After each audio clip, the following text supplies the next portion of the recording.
Shalom saudara yang dikasihi oleh Tuhan. Gimana kabarnya pada hari ini? Semoga saya jumpai saudara dalam keadaan sehat dan selalu bersukacita di dalam kasih Tuhan.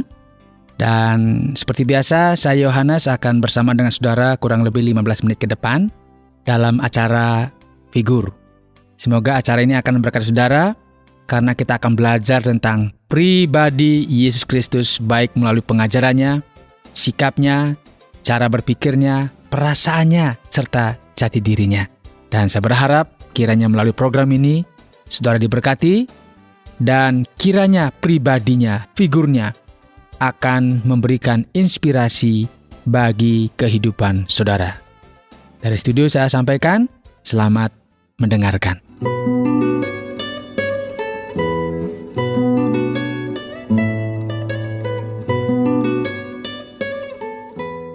Saudara, ketika terjadi bencana alam, meletusnya Gunung Kelut yang terjadi pada bulan Februari 2014.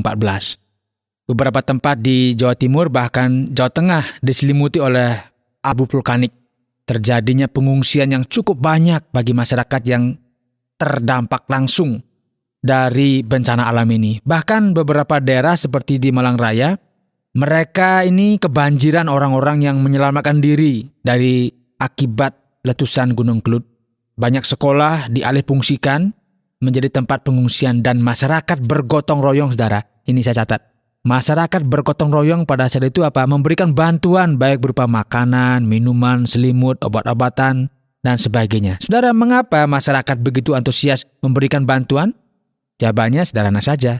Karena mereka memiliki belas kasihan. Ya, seandainya masyarakat hanya memikirkan diri mereka sendiri, saya yakin juga tidak akan ada bantuan yang mengalir.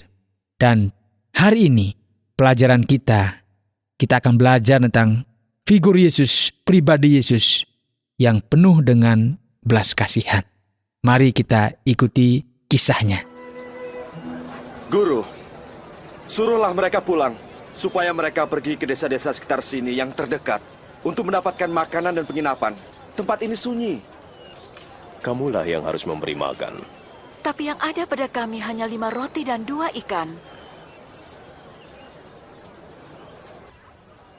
Terpujilah Engkau, Tuhan, Raja semesta alam, yang menyediakan roti dan sumber dari segala berkat.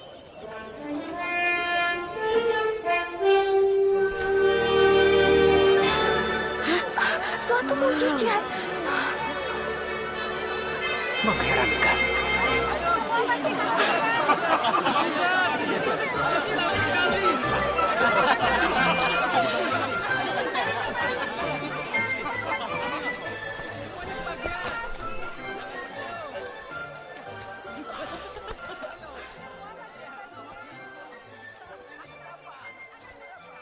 Saudara, sebuah kisah yang sungguh menarik dari Injil Yohanes pasal yang ke-6 sampai dengan yang ke-4.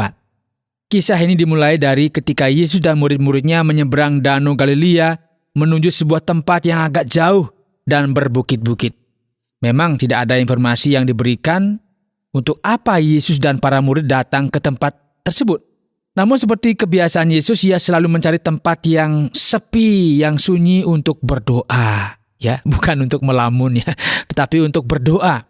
Rupanya ketenaran Yesus, ya, popularitas Yesus menjadi daya tarik tersendiri bagi masyarakat pada masa itu. Jadi kemanapun Yesus pergi selalu dicari oleh orang banyak.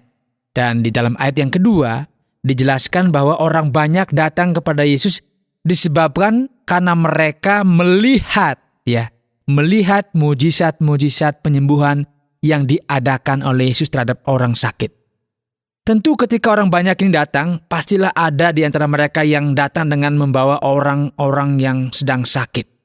Tujuannya apa? Agar mereka disembuhkan oleh Yesus. Dan di bagian lain di dalam Injil Matius pasal 14 ayat 14 dituliskan, ketika Yesus mendarat, ia melihat orang banyak yang besar jumlahnya.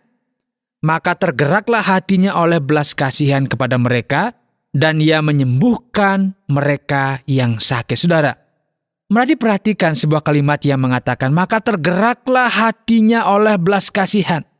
Secara manusia tentu Yesus juga lelah juga ya, kan dia harus pergi ke sana kemari melayani. dan dia butuh waktu untuk menyendiri. Dan biasanya orang yang lelah, ini biasanya mudah tersinggung, saudara. Cepat marah. Mungkin saudara punya pengalaman ya, sudah lelah, capek, disuruh lagi kerjakan yang lain. Pasti merasa cepat emosi ya. Kita maunya apa? Istirahat, tidur, tenangkan hati, tenangkan pikiran. Tetapi ketika kita sedang lelah, sudah numpuk pekerjaan dan kita menjadi lelah, ketika ditambahkan pekerjaan yang lainnya, kita biasanya akan tersinggung dan menjadi marah. Namun saudara, Alkitab memberikan penjelasan, memberikan informasi yang berbeda terhadap pribadi yang bernama Yesus Kristus. Di saat ia ingin menyepi bersama dengan para murid, ia harus melihat sebuah kenyataan bahwa begitu banyak orang datang kepadanya, berbondong-bondong datang kepadanya untuk memohon pertolongannya. Ada banyak orang yang sakit, mereka ingin disembuhkan oleh Yesus. Saudara, apa yang Yesus lakukan? Apakah dia menolak mereka? Sorry. Saya sudah capek seharian, saya butuh istirahat. Tolong besok saja datang ya. Ketika banyak orang datang dan sedang capek, biasanya juga kita bisa berkata demikian. Maaf ya, besok saja nih, sedang capek, besok saja. Namun Alkitab menjelaskan dengan teliti bahwa Yesus melihat mereka yang datang kepadanya bukan dengan kemarahan. Sebaliknya dijelaskan, ia tergerak oleh belas kasihan dan ia menyembuhkan mereka. Saudara, energi Yesus tentu tercurah untuk memberikan pertolongan sekalipun sebenarnya ia juga butuh waktu untuk istirahat. Belas kasihan Yesus tidak terhenti dari hanya menyembuhkan orang yang sakit, saudara. Sekarang udah sembuh, pulang. Tidak, saudara. Di dalam Matius pasal 14 ayat 15 dituliskan, menjelang malam, murid-muridnya datang kepadanya dan berkata, tempat ini sunyi dan hari sudah mulai malam. Suruhlah orang banyak itu pergi supaya mereka dapat membeli makanan di desa-desa. Inilah reaksi para murid ketika menghadapi banyak orang. Tentu saudara sangat wajar ya, para murid meminta kepada Yesus untuk apa? Menyuruh mereka pergi pulang. Karena apa? Sudah malam. Dan memang ya, waktu itu juga ya mereka sudah waktunya makan, saudara. Karena sudah sore, sudah seharian ikut, mungkin bekal sudah habis. Mereka ikut, mereka juga lapar. Nah, permintaan para murid ini tentu didasari oleh sebuah kenyataan bahwa mereka tidak mungkin memberi makan orang sebanyak itu. Bahkan di dalam Matius pasal 14 ayat yang ke-17 dituliskan, yang ada pada kami di sini hanya 5 roti dan 2 ikan. Tidak cukup. Inilah fakta yang ada. Bahwa mustahil bagi mereka untuk memberi makan orang sebanyak itu hanya dengan 5 roti dan 2 ikan. Namun saudara, perhatikan ini. Reaksi Yesus justru mengagetkan para murid. Yesus berkata kepada mereka, tidak perlu mereka pergi. Kamu harus memberi mereka makan. Nah saudara, habislah. Gak perlu mereka pulang lah. Kamu harus memberi mereka makan. Kamu harus. Ini bukan kalimat, ya kalau kamu mampu lakukan. Kalau gak bisa gak apa-apa. Tidak, kamu harus. Ini perintah. Kamu harus memberi mereka makan. Dan di bagian lain, yaitu di Injil Yohanes pasal yang ke-6 ayat yang ke-5, Yesus bertanya kepada Filipus, di manakah kita akan membeli roti supaya mereka ini dapat makan? Saudara, di mana kita bisa beli roti supaya mereka ini dapat makan? Sekalipun bisa beli roti, apa mungkin bisa saudara memberi makan begitu banyak orang? Ribuan orang, apa mungkin? Saudara, ini perkataan-perkataan Yesus yang disampaikan saat memandang banyak orang yang datang kepadanya. Yesus tidak saja menyembuhkan mereka yang sakit, namun Yesus juga memikirkan bagaimana agar orang banyak ini juga dapat makan. Rasanya solusi yang diajukan oleh para murid agar mereka ini suruh pulang dan mencari makan sendiri, saya kira ini solusi yang paling mudah ya. Pulang, cari makan sendiri, nggak usah repot, setelah itu istirahat ya. Namun Yesus yang penuh dengan belas kasihan memilih jalan yang berbeda. Ia selalu melihat bahwa setiap keadaan merupakan sebuah kesempatan untuk menunjukkan kemuliaan Allah.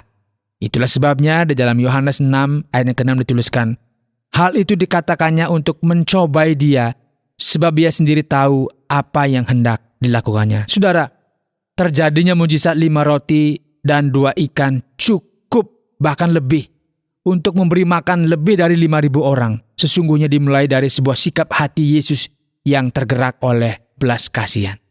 Seandainya Yesus tidak memiliki belas kasihan, saya percaya ya, rasanya mustahil mujizat yang terjadi sekalipun Yesus sanggup untuk melakukannya, ya. Jadi karena ada belas kasihan, maka mujizat terjadi. Tetapi kalau tidak ada belas kasihan sekalipun sanggup, ya nggak terjadi apa-apa. Kasihnya yang besar itulah yang telah menggerakkan hatinya untuk memberikan pelayanan terbaik bagi setiap orang yang datang kepadanya. Saudara yang dikasihi oleh Tuhan, inilah figur Yesus yang penuh dengan belas kasihan. Sudah berapa lama saudara dan saya mengikut Yesus? Tahukah saudara bahwa Yesus yang kita ikuti itu adalah pribadi yang penuh dengan belas kasihan. Sekalipun capek, sudah sangat lelah, dia ingin menyepi, berdoa bersama dengan para muridnya, tidak mau diganggu. Tetapi ketika harus melakukan pelayanan, hatinya dikatakan tergerak oleh belas kasihan.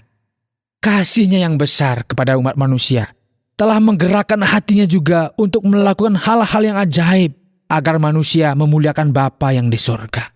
Saudara yang dikasihi oleh Tuhan, sebagai pengikut Kristus, tentunya kita ditantang pada hari ini untuk mengikuti teladannya. Teladannya bagaimana? Agar kita memiliki belas kasihan terhadap orang lain dan memberikan pertolongan kepada orang lain sesuai dengan talenta yang sudah kita miliki, yang sudah diberikan oleh Tuhan. Tetapi yang pertama-tama apa? Harus memiliki belas kasihan di dalam hati kita. Sekalipun kita memiliki banyak talenta, tetapi kalau kita tidak memiliki belas kasihan, maka kita tidak akan melakukan apa-apa. Itulah pelajaran kita pelajari pada hari ini tentang figur Yesus yang penuh dengan belas kasihan. Kiranya pribadinya mengubahkan kehidupan kita menjadi pribadi-pribadi yang penuh dengan belas kasihan. Tuhan memberkati kita. Kemuliaan dan keagungan, ku bersujud di kaki-Mu Tuhan, bersyukur buat kebaikan dan anugerah-Mu yang hidup memancar puaskanku. Tiada tempat lain selain padamu, tiada nama yang lain selain nama-Mu.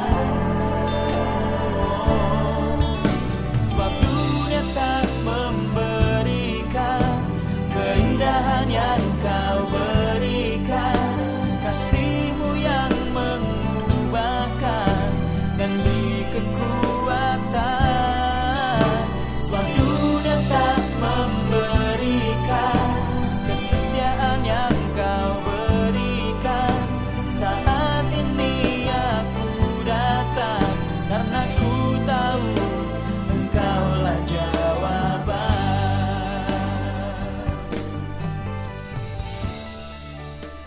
Saudara, kita sudah belajar bersama-sama tentang figur Tuhan kita, Yesus Kristus yang penuh dengan belas kasihan. Kiranya contoh yang sudah diberikan menginspirasi kita untuk menjadi pribadi-pribadi yang penuh dengan belas kasihan, agar kasih yang sudah diberikan oleh Yesus melalui kehidupan kita salurkan lagi kepada orang lain. Saudara yang dikasihi oleh Tuhan, saudara dapat belajar banyak tentang pribadi Yesus melalui program Figur yang disiarkan melalui radio kesayangan saudara ini atau melalui media-media yang lainnya. Dan jika saudara rindu memberi kesaksian atau mungkin menanyakan hal-hal yang lainnya berkaitan dengan figur Yesus, silakan ya.